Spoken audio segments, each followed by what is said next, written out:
How to change the size of a photo on iPhone. To get started, first of all go ahead and open up the Safari application on your phone.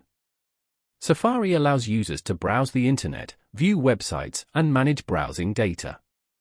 Once you're here, go to the search bar at the bottom and type in resize image. From the results, go to imageresizer.com. On this page, tap on Select Images and go to Photo Library. From here, choose the photo you want to resize and then tap on Add at the top right corner.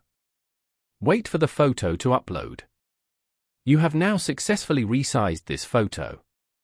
Press and hold the photo and tap on Save to Photos to save it to your phone. Following these steps, you can easily change the size of a photo on iPhone. Thank you for watching.